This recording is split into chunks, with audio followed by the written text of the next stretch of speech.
Kita lanjutkan perbincangan pemirsa. Saya mau ke Mas Bima. Mas Bima tadi melanjutkan apa yang disampaikan oleh Pak Edi. Memang literasi untuk UMKM ini untuk digital masih kurang maksimal lah ya. Nah, saya ingin tahu sejauh ini bagaimana kerjasama antara e-commerce dan juga UMKM di tengah memang belum banyak gitu ya, apalagi di skala mikro begitu ya, belum melek teknologi katakanlah seperti itu. Ya, yang tadi saya sampaikan, Mas, ini program terus berkelanjutan. Menurut data saya, onboarding UMKM yang di digital itu baru mencapai 8 juta dari total UMKM di Indonesia yang menurut data terakhir itu 59,2 juta. Mhm, Jadi mungkin sekitar 20% lah ya, belum sampai bahkan 20%. mhm. Nah, tadi juga yang sudah saya sampaikan dari tahap onboarding, active selling, scale up bisnis, sampai dengan go internasional dengan market ekspor itu juga mempunyai tahap-tahapnya. Dan bahkan kemarin kita di bulan Oktober sampai dengan Desember 2020 kita ingin memberdayakan UMKM tapi khusus di daerah Indonesia Timur, Mas. Karena kalau berbicara data yang ada di marketplace, UMKM itu masih pulau-pulau besar, bisa Oke, dibilang Jawa sentris. ya. Nah, ini adalah PR kita bersama bagaimana UMKM ini kemarin kita sasar itu Indonesia Timur dan ternyata kita buka pendaftaran itu 2.500 UMKM, Mas.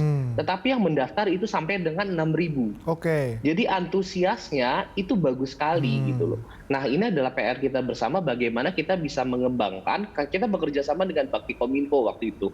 Karena di sana di Indonesia Timur signalnya juga dibantu oleh Bakti Kominfo dan itu sangat bermanfaat sekali oleh mereka. Antusiasnya itu luar biasa gitu. Nah, ini adalah PR kita bersama bagaimana sebenarnya media digital itu bisa dimanfaatkan UMKM untuk berkembang. Oke, sektor UMKM apa saja yang paling tinggi kerjasamanya atau menggunakan fasilitas e-commerce ini? Kita masih artisan. Artisan itu yang artinya adalah kuliner, handicraft, sama makanan. Jadi tiga produk itu memang yang masih banyak digandrungi dan ini menjadi produk yang berkelanjutan. Karena menurut data, produk UKM kita kuatnya di situ, Mas. Oke, Gitu loh. Dan tapi bukan berarti yang lain tidak ada ya. Jadi oke. kayak fashion itu termasuk di dalam artisan gitu ya. Hmm. Nah, ini adalah PR kita bersama, tiga kategori itu memang yang masih kuat UMKM-nya di sektor digital. Oke, Pak Edi, ini kalau tadi sektor apa saja yang paling banyak menggunakan e-commerce di UMKM, kuliner, kemudian ada fashion juga. Kita menghadapi musim Ramadan pasti atau bulan Ramadan, ini pasti akan harus semakin tinggi demand-nya. Bagaimana mengantisipasi agar tidak ada predatory pricing ini?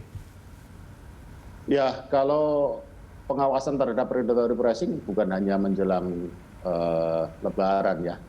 Justru kalau Lebaran itu yang menjadi konsentrasi pemerintah adalah menjaga supaya harga tidak naik ya. Jadi itu sebenarnya yang menjadi konsentrasi pemerintah, terutama harga-harga barang kebutuhan yang terkait dengan kebutuhan untuk bulan Ramadan ya. Jadi saya kira ini akan berlangsung secara kontinu dalam arti sesuai yang disampaikan oleh Bapak Presiden bahwa yang menjadi keprihatinan adalah kalau ada dugaan terjadinya predatory pricing. Jadi ini tanpa sekali lagi bermaksud mengeneralisir bahwa semua program diskon itu akan dianggap seperti itu. Saya kira pemerintah akan berhati-hati dan menjelang Ramadan, menjelang Lebaran ini kan kalau di industri makanan kan dianggap sebagai masa festif ya. Jadi penjualan besar. Jadi justru memang pemerintah ingin supaya perekonomian ini kan kita juga punya misi juga kan Mas, bahwa pemerintah ingin supaya perekonomian cepat pulih. Pada saat yang sama kita mencoba mengatasi COVID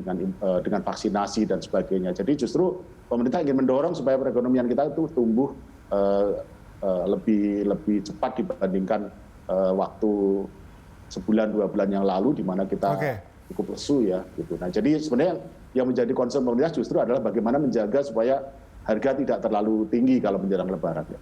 Oke, mungkin ini terakhir closing statement juga dari Mas Bima dulu. Mungkin Mas Bima, bagaimana publik menanggapi hal ini? Kan pasti kalau sudah ada pemerintah keras, begitu kemudian ada isu-isu yang berkembang, tentu yang diserang adalah trust dari publik itu sendiri. Bagaimana sebaiknya menyikapi dilema atau dinamika seperti ini? Ya, yang pertama mungkin dari saya bentuk komunikasinya, Mas. Bentuk komunikasinya tadi kan beberapa statement sudah disampaikan sampaikan, tetapi bentukan dari aturan tersebut juga belum kita dapatkan. Oke. Kalau kita misalnya sudah mendapatkan draft, nanti ada sosialisasi ke publik, sehingga publik tahu yang akan diatur itu seperti apa gitu.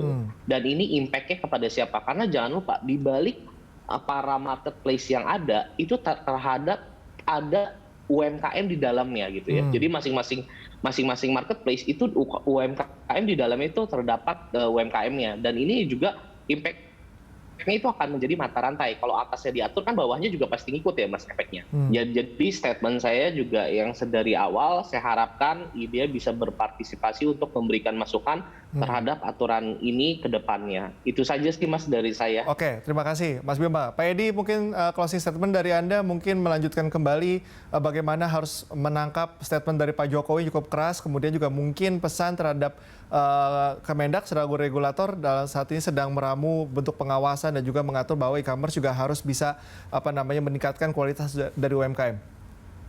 Ya, dari kami dari kantor staf presiden mengharapkan bahwa Kementerian Teknis dalam hal ini Kementerian Perdagangan itu memformulasikan rancangan peraturan itu dengan baik dan melibatkan pihak-pihak terkait, khususnya pihak-pihak yang akan terkena dampak dari peraturan ini. Secara khusus adalah yang Pak Bima dan kawan-kawan.